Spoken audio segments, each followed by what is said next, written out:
problem that needs to be dealt with, and the primary issue here, is whether or not we're going to establish a basic human right for the nation.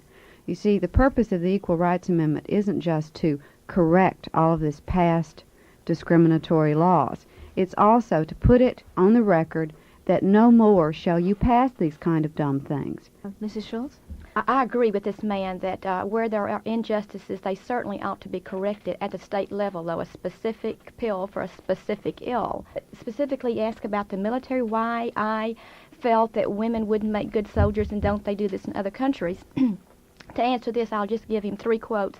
General Fred Bushart, the legal counsel for the Defense Department, who is a specialist in 2 fields, law and military, says that women in combat roles would, quote, adversely affect the efficiency of our military, end quote. General Westmoreland says, quote, the purpose of West Point is to train combat officers, and women are not physically able to lead in combat.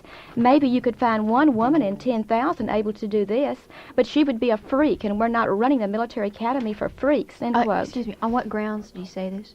Pardon? Why is she physically incapable of it? Well, I'm only quoting that quote was General Westmoreland.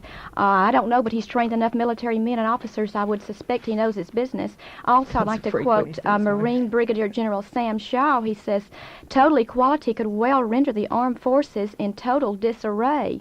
End quote. And although women are drafted in Israel, they're not sent into combat. They are trained for other purposes, and that every man, woman, and child in Israel should know how to use a weapon, because that country is a small country surrounded by hostilities. And Israeli military policies would be unconstitutional under our ERA because they are not equal. Women are drafted for a lesser amount of time than are men. They're housed in separate barracks, etc. Married women are immediately exempt, etc. We're not against women in military.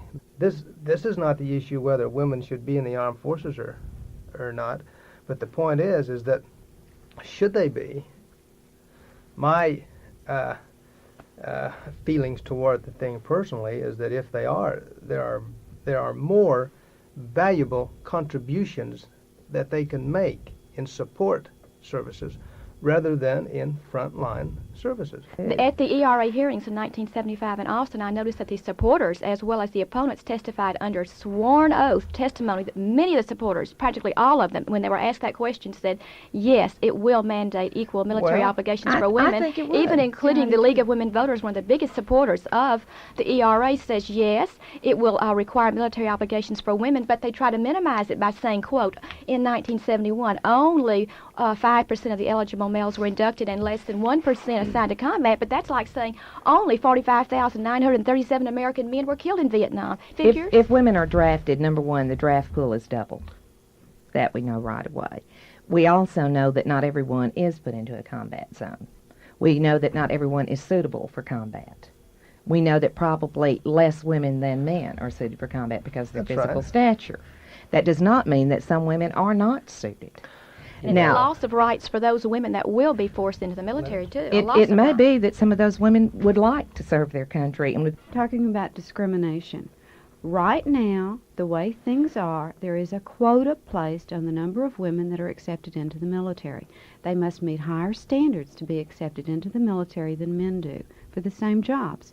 That would be prohibited under the Equal Rights Amendment. But if you add in the number of women who would like to have that job opportunity, then you are practically, you are dramatically increasing the number of people. I thought we were talking about the woman not having the rights. See? Well, I maintain that the woman has a right to serve in the military according to her ability, just like I do. That's and right. I know a lot of guys are not able to serve. Except they don't have that right yet. They have that right, I think.